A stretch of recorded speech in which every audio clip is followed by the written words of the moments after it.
వివాహ వాగ్దానాలకు సంబంధించి తెలంగాణ హైకోర్టు ఒక కీలకమైన తీర్పును వెలువరించింది. వివాహం చేసుకుంటానని నమ్మించి సుదీర్ఘకాలం ప్రేమలో కొనసాగి ఆ తర్వాత పెళ్లికి నిరాకరిస్తే అది మోసం కిందకు రాదని, నేరం కాదని కోర్టు స్పష్టం చేసింది. ఒక వ్యక్తిని మోసం చేయాలనే దురుద్దేశంతోనే ప్రేమను ప్రారంభించారని నిరూపించడానికి బలమైన ఆధారాలు ఉండాలని ధర్మాసనం పేర్కొంది.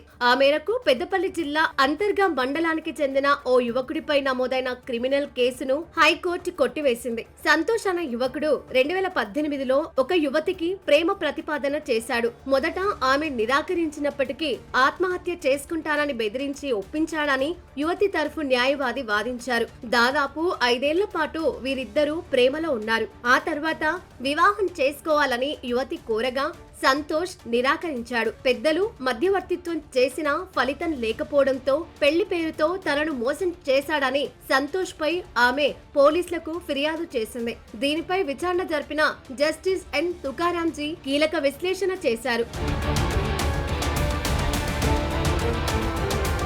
ఇరుపక్షాల వాదనలు విన్న న్యాయమూర్తి గతంలో సుప్రీంకోర్టు ఇచ్చిన కొన్ని కీలక తీర్పులను ఈ సందర్భంగా ప్రస్తావించారు. సంబంధం మొదలైన సమయంలోనే అవతలి వ్యక్తిని మోసం చేయాలనే దురుద్దేశం ఉంటే తప్ప దానిని నేరంగా పరిగణించలేమని పేర్కొన్నారు. కేవలం పెళ్లి వాగ్దానాన్ని నెరవేర్చకపోవడం అనేది వాగ్దాన ఉల్లంఘన మాత్రమే అవుతుందని, అది ఐపీసీ సెక్షన్ 420 కిందకు రాదని స్పష్టం చేశారు. కోర్టు తన తీర్పులో ఒక ముఖ్యమైన విషయాన్ని వివరించింది. ఒక వ్యక్తి తన సంబంధాన్ని ప్రారంభించినప్పుడే ఎలాగైనా ఎదుటి వారిని వంచాలనే ప్లాన్ తో ఉంటేనే అది మోసం అవుతుంది. కానీ ఈ కేసులో సంతోష్ సదరు యువతి సుమారు 5 ఏళ్ల పాటు సుదీర్ఘకాలం ప్రేమలో ఉన్నారు. అంతకాలం ప్రేమలో ఉన్న వ్యక్తికి ప్రారంభంలోనే మోసం చేయాలనే ఉద్దేశం ఉందనడానికి ఎటువంటి ఆధారాలు లేవని కోర్టు తేల్చి చెప్పింది.